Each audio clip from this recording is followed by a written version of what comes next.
Good morning, internet. Today for something completely different and not very glamorous at all.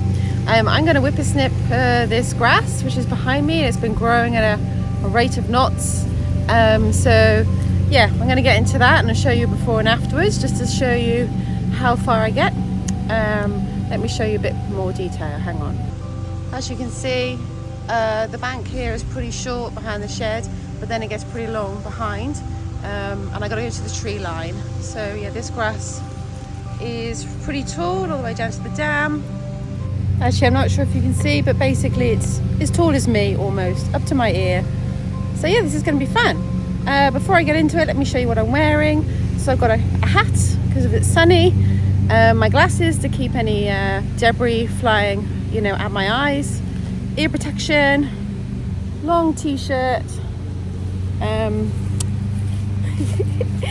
good old leggings, and my gumboots. So yeah, it's going to be tough. It's a bit wet, so we'll see how we go. Okay, so she's ready to go. Let's fire her up and get into it.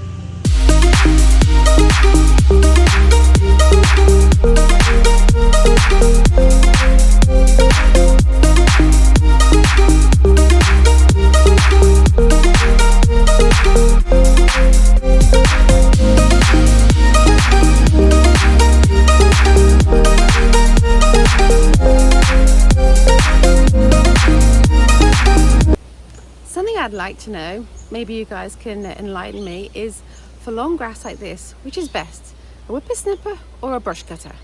I don't know, like the whippersnipper seems to do pretty well, so long as the wire is nice and long, and it's not that dense. It just looks worse than it is, I think.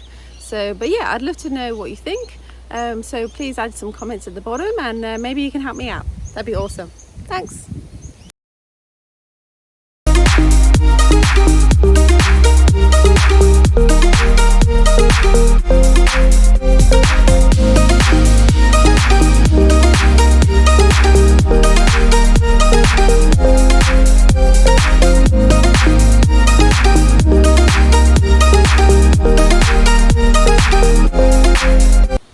Good morning from a very drizzly Limehouse this morning.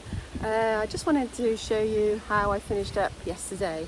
So as you can see behind me, yeah, it's all pretty down to the ground now. It's pretty thick still, so I'm sure all the grass will dry out, and then I'll be able to mow it, which will be awesome. Yeah, so as you can see, up to the tree line, all the way around, up to the shed.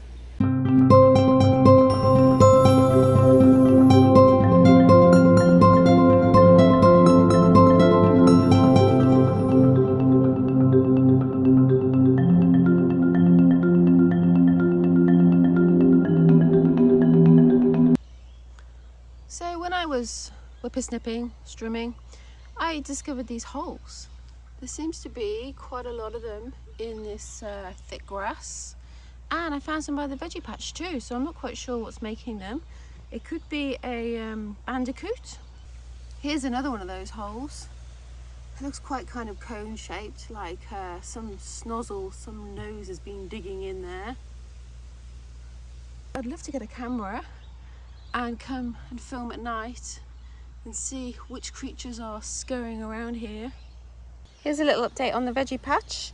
The marigolds are out, which is super colourful and really nice.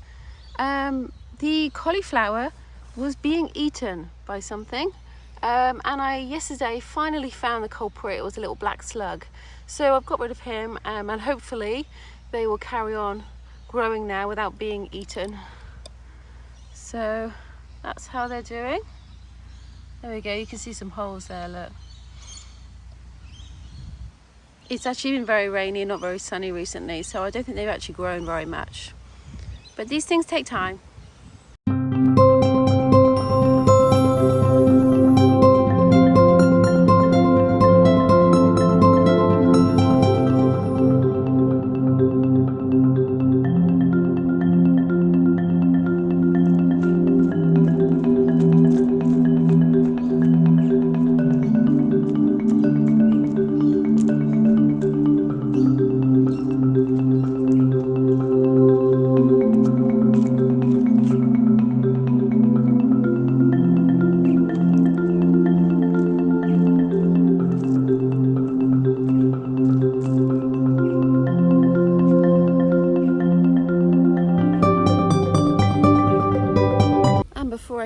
This is the handiwork of my husband Steve and his lawn mowing yesterday.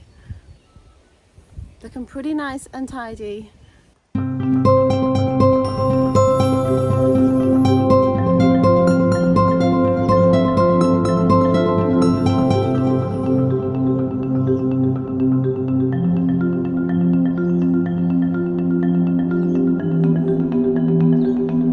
Quick update on the flowers.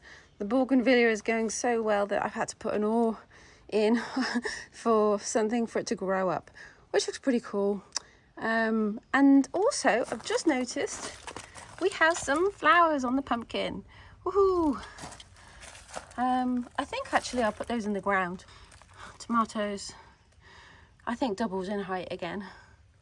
Zucchini, oh, we might have some bugs here. Yes, I think we're getting those in the ground today, and some onions as well.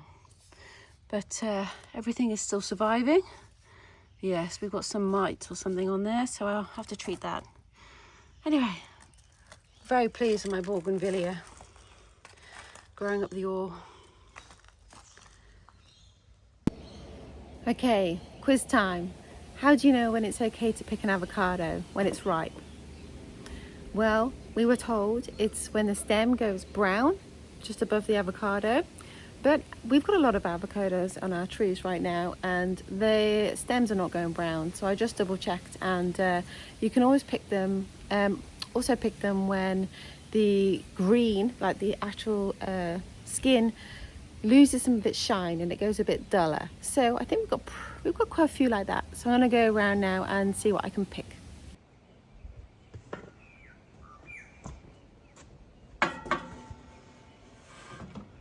Let's have a look at this one. Yep, that looks pretty dull. I think it's a shepherd, this one. So I'll put that on the side to ripen for 5 to 7 days and see how it ripens. And then there are plenty more to pick if it's good to go. On a more practical note, these avocados are quite a long way away, so I've had to invent a new extended stick by taping my broom to my fruit catcher grabber. So yeah, I've got a couple. Let's see if I can get some of those ones which are further away.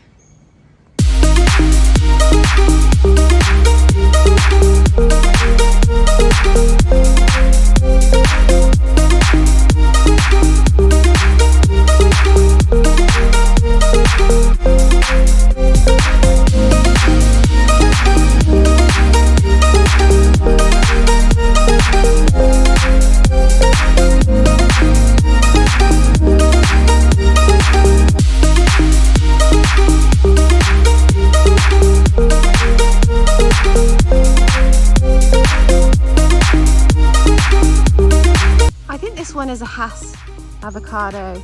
It's definitely not brown here, which is where it should be, but it's definitely lost some of its green sheen. It's definitely gotten a lot darker as well. So I'm going to see if it comes off easily or not.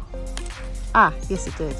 Okay, well we'll ripen this one and see how it ripens, and then if it's not quite right or if it's a bit too watery, then we'll wait a little bit longer before we pick any more.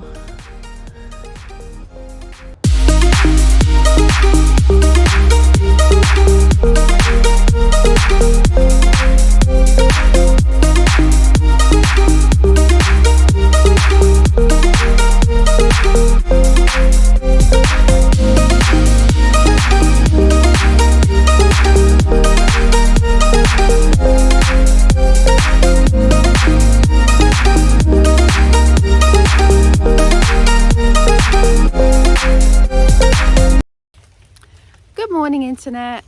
If you enjoyed this weekend's video, please give me a big thumbs up and subscribe down below.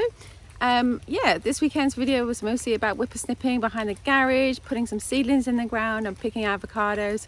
Oh, and if you have any comments about which would be best, a bush cutter or a whippersnipper for that long tall grass, then please let me know in the comments. Until next time, bye for now.